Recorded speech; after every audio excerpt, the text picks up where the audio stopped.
Эгер азчылыкты түзүп калсак, анда кыла албайбыз. Ошон үчүн эл колдош керек азыр. Эл колдош керек. Мисалы бизге Жапаровдорго мына Садыр чырылдап жүрүп камалды. Чырылдап жүрүп камалды.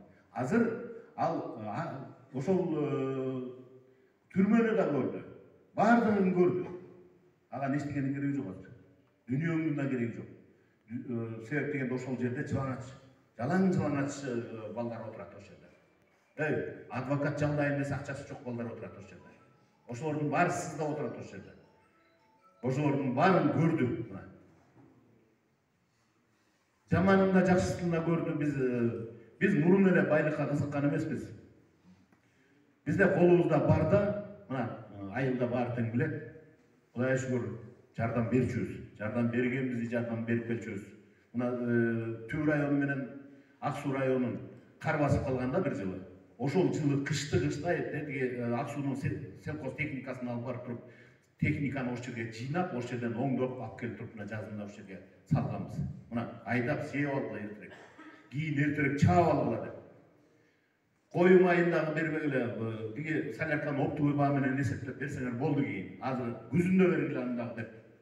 Мына ошол жерде Орозобек ошол биринчисин Орозобек иштетип кеткен. Ошол жерге.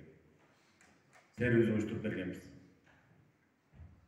Биз колубузда болгондо жардам берип турчубуз, эми колубузда жокто силерге кайрылып отурабыз. Биз азыр карапайым элдин колдоосуна муктажбыз. Силер колдоп берсеңер, Кудайым буйрса, Садырды чыгарып алабыз деп кетип баратабыз. Садыр деле эмес, ошо Садырдын жанында сыздап отурган жана карапайым балдардын баарын чыгарып алабыз деп. Мына мен ошол менен кетип баратам, Кудайым буйрса. Мен саясатка аралашайын деген жок элем. Саясатка мына 2012-жылы Садырды камады дагы, ошондон бери, ошонун артынан чуркап жүрүп, ушул эмеге келдик. А Садыр кыска мөөнөт 2 жолу шайланды парламентке, 2 жолу шайланды. Ошондо 2 жолдусунда тең 2 эле жылдан иштеди. 2 жылдан иштеди дагы, 4 жыл иштеди. 4 жылда Кудайга шүгүр, жалаң мамлекеттик маселелерди көтөрдү. Бир мындай кызыкчылык үчүн эме кылган жок. Мына 100 миллион доллар, 100 миллион доллар берип атат. 2 миллионун бизге услугага бергин деп келди биздин табышта. Биз 98 миллионун мага айтып атат да, Садыр экөөбүз турабыз, мага айтып атат. Сен офшорный зонадан аччы, 98 миллион долларды сенин шотуңа түшүрүп коелу. Аты-жыты билинбейт, кумтөр эчтеге билинбейт деди. 2 миллионун биз алабыз ошону, 100 миллионун деди. А 98 миллион силердики болот деди. Ошонун 1 миллионун чачып койсочу же алып келип. Бизди баарын жакшы көрүп кылмасыңар. Бирок Кудай Таала көрүп турат төбөдө. Биз ошону эстедик. Садыр ошону менен жок деди, жок. Сен акчаны эме кылбайсың, тетек талкаланып атат. Кийин ошол жанагы хвостохранилище жарылып кете турган болсо, ким жооп берет?